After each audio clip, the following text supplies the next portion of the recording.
I'm a 3D artist, and in this video, I made the most uncomfortable and outlandish LEGO sets I could come up with, and even pitched them to a real LEGO designer to rate them from 1 to 10. My first abomination starts with the humble chess piece. I started out by building this giant circular board. If you've ever played chess, this probably raises a couple of questions. Now, LEGO already has a lot of chess sets, but I want my set to stand out, so we're gonna give chess the update it desperately deserves. Chess isn't that complicated. You got 2 players, you capture pieces, and you checkmate the king. Simple enough, right? But what if there were 3 players? It turns out there's already a way to play like this, and the board is a circle. So how would that work in LEGO? Not very well, it turns out. Since there's 3 players now, you need 6 rows and 24 columns.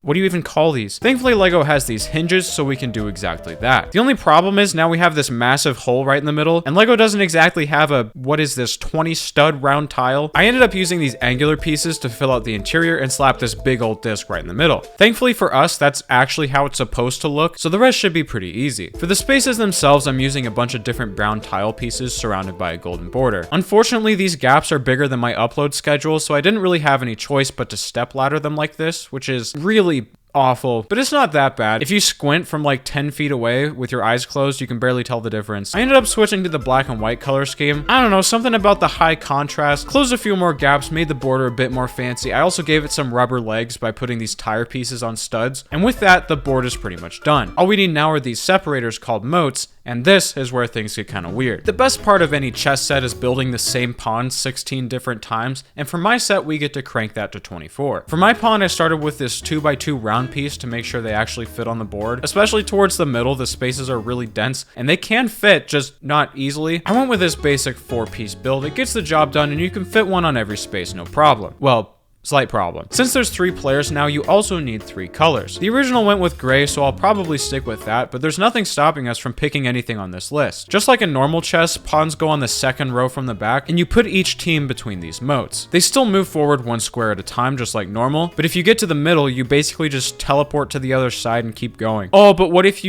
No, that's what the moat is for. You can't cross these lines if another piece is in the way, that way you don't just win if you go first. And with that, do I really need to make the other pieces? Yeah, probably. For the rook, I just did 3 pieces using this dome thing. It's a pretty simple build for a pretty simple piece. They move up and down or side to side, which in this case is a circle. I think I shall move 56 squares to the right. What now? It's completely legal. Oh, you think that's weird? How do you move diagonally? Ever heard of bishops? Watch this. Let's say you start here. A diagonal move would look kind of like this. This game is going to be more complicated than Game of Thrones. Now all we need is 10 seasons, a dozen novels, and a mobile game. See, look, I can barely tell the difference. Game of Thrones King's Road is the official Game of Thrones action-adventure RPG, available on PC and mobile based on the TV series with its own original storyline. It's got one of those crazy open worlds that makes you genuinely concerned for the mental sanity of the developers. I don't know how you're still going to be on the fence after seeing this, but if you are, I'll have you know, Red Cockatrice is in the game. Boom, sold. They've got this detailed combat system with in-depth customization so you can build yourself the most kitted out, surgically built. This is optimal, don't laugh. And you can even team up with your friends to battle the most eldritch horrors you've ever seen while yelling at each other on voice chat. It's a beautiful experience. Early access is now available, but it's planned to be free to play, so if you want to try it out yourself, it's a great time to do that. Pre-register now using the link below, or try out early access for yourself. But that's enough of that. Let's get back to the video. This is my 4-piece horse. He's kind of self-conscious. Don't make fun of him. Knights move like this. You can also ride them with a pawn to move them around faster. That's real. Look it up. The queen comes in at a whopping 7 pieces. Queens can fly, and they also, finally we have the king, which works a bit differently this time. Here's a quick explainer of the rules. And well, with that, we finally did it. Chess 2, ladies and gentlemen. They said it couldn't be done. Unfortunately, by the time I finished this masterpiece, this magnum opus, I realized the chess community has already moved on. 4-person chess? Really, guys? You know, 4 people? They got the square version, they got the circle version. What is that, an octagon? And just when I thought that was crazy, 5-player chess. Can you believe? Stop. Get that. That is not chess. Can you believe this? You really expect me to play chess battle royale with 11 other people? You really expect me to 5D chess with multiverse time travel? Dude with 500 hours says I still don't know how to play. This just got 10 times more serious. I thought this would be cursed enough, but am I really about to get shown up by chess where you play chess on top of the chess? I don't think so. You know what? That's it. I'm adding microtransactions. From now on, the center is a space that you can move into but not out of, and whichever team holds the middle gets 1 gold every round. And what do you spend spend the gold on? Loot boxes. Uh-oh, they didn't expect a chess gotcha game now, did they? This is my chess-themed loot box. It costs 3 gold to open, and it gives you a random piece. Pawns are the most common. They're a dime a dozen these days. But what happens if you get 3 queens? What happens if you get another king? You just have to checkmate both? Not only that, but some of the pieces are custom pieces that break the rules. First up is this explosive pawn. It works like a normal pawn, but if it gets captured, all other pieces in a 1 space radius are also captured. Next is the bounty hunter, which is basically a knight with a hat that allows it to move 3 spaces instead of 2. And whenever it captures a piece, you get gold depending on the value of the piece. Rooks are worth 5, bishops are worth 3, and while we're at it, let's add more types of currency. Gold is worth 3 silver, diamond is worth 3 gold. If this game's economy is not more complex than the real economy, then it's not good enough. This is the engineer. It works like a rook, but it leaves landmines on the ground whenever it leaves a space, and if something steps on a landmine, it explodes in real life.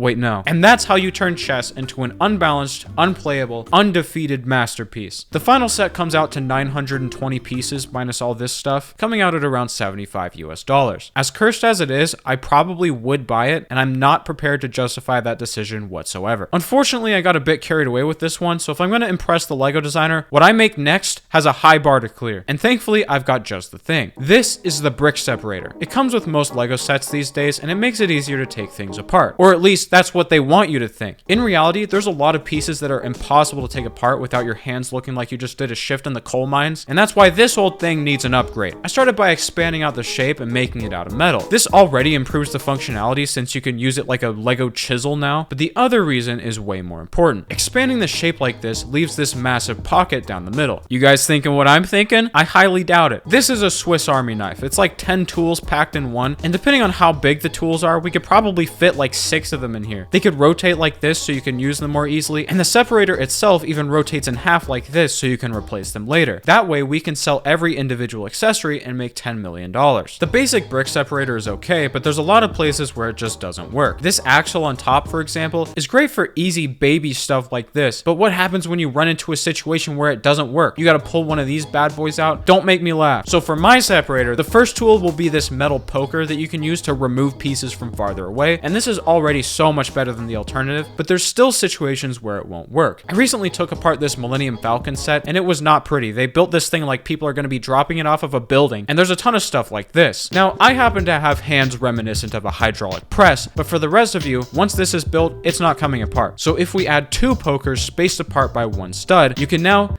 Wait, no. You can now separate the separator by just pulling it apart, and that makes it wide enough to knock most pieces out. But just in case, I also removed the axle from the top and reinforced the interior with carbon steel, so you can now smack it with a hammer to dislodge any piece. Let's see this brick separator do that. The vanilla separator also has this wedge part, and honestly, it's already really good. But I decided to make this giant version anyway for better range, longer pieces, and you can use the hammer with it. That's really the best part if you think about it. I guess you could also use it to open the boxes and cut tape, open the bags. What can't it do? This person said the hardest pieces to separate are these 1x1 round tiles. I don't think that's right, but the customer is always right, so I added this swiveling pincher tool with really precise teeth, so you can just grab onto the top and kind of peel it off. Finally, I converted the pinchers into these rubber clasps, which you could use to pull pieces apart without risking your skin too much, and I also added this stud ruler on the side. There's a lot of weird building techniques out there, so you could use this to make sure you're staying on the grid. But even after all those tools, it's still not perfect. Some Lego pieces are just impossible to take apart no matter what you try. They're called dead ends, and there's a whole community of people dedicated to finding them. And while some of them could be solved with the tools we just made, some of them are just never gonna work. However, we still have 1 tool slot left, and I'm not letting it go to waste. What single tool could we use to solve every single dead end for the rest of time? Wire saw. I'm gonna pretend like I didn't just want to add one of those. Ultimately, the possibilities here are pretty much endless. We could add a spork, scissors, WD-40 dispenser. Maybe what this separator really needs is a second, smaller brick separator. It's definitely uncomfortable, but I would definitely buy it. Before I show these to the Lego designer, I made some filler content real quick out of my viewers' ideas. I can't show like half of these, but some of them are acceptable. Scientifically tested most painful bricks ever made. Yeah, see, that's something I can do. I ended up making 2 versions. There's pros and cons to both, but I realized we can just combine them and call it a day. Either way, it's probably more effective just to modify the original piece. The entire state of Kentucky. Do you guys just like suffering? What's up with that? Joke's on you, I found this mosaic generator feature, so I don't have to do any work at all. Oh, you want a 3-foot wide Shrek mosaic? Consider it done. Now what happens if I just feed it a PNG of Kentucky? Boom, easy. Now we just make a sign out of these letter pieces. Uh-oh, I spelled it right. That's not good. What else does Kentucky have? There we go. It's beautiful. Why didn't Lego think of this? With that, my project was over, and it was time to get these abominations judged by a real Lego designer, minus Kentucky, because the world's just not ready for it. Hi, my name is Nick Micheels. I go by LobsterThermidor on Lego Ideas. I'm the fan designer of Lego Twilight the Cullen House. So I was lucky enough to have my design chosen, and I got to work with the Lego group in getting this product out. You can see it back here too. I mean, it's very impressive. Doing like anything in Lego in a circle is hard. I mean, just making it a circle is hard, but then adding on square tiling on top of a circle, it hurts my brain to even think about. The one thing that I noticed when we looked at the pieces is the king should be the tallest, I believe. There was a way even maybe just to add another dish. Otherwise, the pieces look really good. I love the pawn. I mean, the pawns are perfect. As far as like the overall look and execution, like I think he nailed it. And I'd say the execution is like a 9 out of 10. This is the most over-engineered Lego brick separator. There it is.